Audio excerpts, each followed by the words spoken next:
Hello বন্ধুরা। তো আজকে কোনো ব্লগসের ভিডিও না, আজকে একটা রেসিপি শেয়ার করবো তোমাদের সাথে। কী রেসিপি সেটা তোমরা দেখলেই বুঝতে পারবে। তো চলো। এই রান্নাটা আমি আমার মায়ের মতো করছি আর কি, মানে মা যেভাবে করে, কম তেল মশলা দিয়ে সব কিছু কম কম দিয়ে, বিশেষ করে তেলটা তো রিচ হয়, তো সেই জন্য তেল মশলাপাতি এসব কম দিয়ে রান্না করবো। তো সয়াবিনটা নরম হয়ে এলে সয়াবিনগুলোকে তুলে নেব। সয়াবিনগুলো তুলে ঠান্ডা জলে দেবো, কেননা গরম তো ঠান্ডা জলে দিতে হবে। আর ঠান্ডা জলে দিয়ে মিনিট রেখে দেবো। তারপর কড়াইতে অল্প পরিমাণে তেল দেবো, সাদা তেল দিয়ে রান্না করছি। আমি সবসময় সাদা তেল দিয়ে রান্না করি, তার কারণ সর্ষে তেল দিলে কি হয়, ওইটাতে রিচ হয়ে যায় আর পেটেরও সমস্যা হয়। তো আমি সবসময় সেই জন্য সাদা তেলে রান্না করি, আর সাদা তেলে সেভাবে এফেক্টটা পড়ে না। তো সেই জন্য আমি সবসময় সাদা তেলে রান্না করার চেষ্টা করি। আর তারপরে নুন আর হলুদ দিয়েছিলাম, নুনটা দিয়েছিলাম তেল যাতে না ছিটকায়, সেই জন্য। তারপরে আলুগুলো একটু ভাজা ভাজা হয়ে এলে ওই আলুগুলোর মধ্যে সয়াবিনগুলোকে ঢেলে দেবো। আমি আলাদা আলাদা করে ভাজি না, যা ভাজি একেবারে ভেজে নিই। আর ওটাতে কি হয়, টাইমটাও কম নষ্ট হয়। তো সবাই চায় যত তাড়াতাড়ি কাজগুলো কম টাইমের মধ্যে করে ফেলা যায় ততই ভালো। তো সেই জন্য আমি সয়াবিন আর আলুটাকে একসাথে করে ভেজে নিয়েছি। তো আমার এগুলো ভাজা হয়ে গেছে, আর এগুলোকে একটা পাত্রে তুলে রেখে দিব।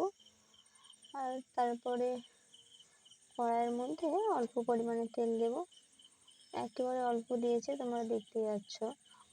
আর ওর মধ্যে দুটো পেঁয়াজ কুচিয়ে রেখেছিলাম, তো সেগুলি এখন দিয়ে দেব। আর তারপর ভালোভাবে একটু ভেজে নিব, কারণ কাঁচা যদি থাকে তো তরকারির মধ্যে সেগুলো তো দেখা যায় আর খেতেও ভালো লাগে না, আর খুব খারাপ দেখায়, মানে বিশ্রী দেখায়।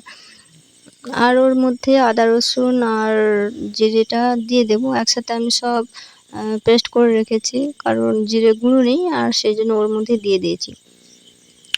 আমি আলাদা করে কিছু বাটি না, যা হয় সব একসাথেই দিয়ে দিই, একসাথেই মিক্সড করে কড়াইয়ের মধ্যে দিয়ে দিই। তো এগুলোকে একটু ভালোভাবে ভেজে নিব, তার কারণ এই মশলাগুলোর দিক থেকে যদি কাঁচা গন্ধ বেরোয় তো খেতেও তো ভালো লাগবে না, বিশ্রী লাগবে। তো তারপরে এর মধ্যে একটু হলুদ গুঁড়ো দিয়ে দিয়েছি, আর হলুদ গুঁড়োটা এখন দিয়েছি তার কারণ হলুদটাও গন্ধ করবে না, তেলের মধ্যে দিয়ে দিয়েছি। আর তারপরে অল্প পরিমাণে একটু লঙ্কা গুঁড়ো দিয়েছি, এটা ঘরোয়া লঙ্কা, মানে আমাদের বাড়িরই আর কি, কোনোরকম কোনো কাশ্মীরি বা কালারফুল লঙ্কা না, লঙ্কার গুঁড়ো না অ্যাকচুয়ালি। তো ওর মধ্যে একটু জল দিয়ে দেবো, জলটা দেওয়ার কারণ হচ্ছে মশলাগুলো যাতে পুড়ে না যায়। অল্প পরিমাণে জল দিয়েছি, মশলাটা একটু কষিয়ে নেব। আর কষানো হয়ে গেলে, যদি এখনও কষানো হয়নি, ওই যে জল দিয়েছি জলটা মরে যাবে। আর এখন একদম পারফেক্টলিভাবে কষানো হয়ে গেছে, মশলা থেকে তেল ছেড়ে এসছে। আর এই পর্যায়ে ভেজে রাখা আলু আর সয়াবিনগুলোকে দিয়ে দেব, আর তারপরে ভালোভাবে একটু নাড়াচাড়া করে নিব। আর এটা যদিও কষাচ্ছি না, জাস্ট একটু নেড়ে চেড়ে এর মধ্যে অল্প পরিমাণে, যাতে কষানো হয়, তরকারিটা যাতে কষানো হয় সেই পরিমাণে জল দিয়ে দিয়েছি। আর জলটা দিয়ে একটু ঢাকা চাপা দিয়ে দেবো, তার কারণ ঢাকা চাপাটা দিলে আলুগুলো সেদ্ধ হয়ে যাবে আর জলটাও টেনে নেবে। তো এই যে তোমরা দেখো, ভালোভাবে আলুগুলো সেদ্ধ হয়ে গেছে, আর তরকারি থেকে তেলটাও ছেড়ে এসছে। তো এটা আমি আমার মায়ের থেকে শিখেছি, বাট মায়ের মতন কোনো দিনও আজ পর্যন্ত কোনো দিনও করতে পারিনি, জানি না। আর আমার এই রান্না কেন, আমার বেশিরভাগ রান্না যেগুলো হচ্ছে যে কম রিচ আর কোনোরকম কোনো কালার আসবে না, বাট সেগুলো তো জানি না কীভাবে কালার চলে আসে। আমার মোটেও একেবারে কালার তরকারি পছন্দ না, এই লাল তরকারি দেখলেই আমার যেন মনে হয় এই শরীরটা খারাপ করবে, না না এটা আমি খাবো না, এরকমটা মনে হবে। ঠিক আছে, তো এটাতেও আমি কম তেল মশলা দিয়ে রান্না করছি, তারপরে কোত্থেকে যে এভাবে কালার চলে আসে আমার জাস্ট বিরক্তি লাগে, আমার মোটেও ভালো লাগে না।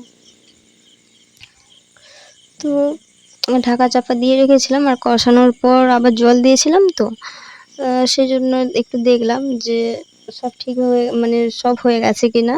99% সিদ্ধ হয়েছিল। তো একবারে সব আলু সিদ্ধ হয়ে গেছে কি না সেটাই চেক করে নিলাম।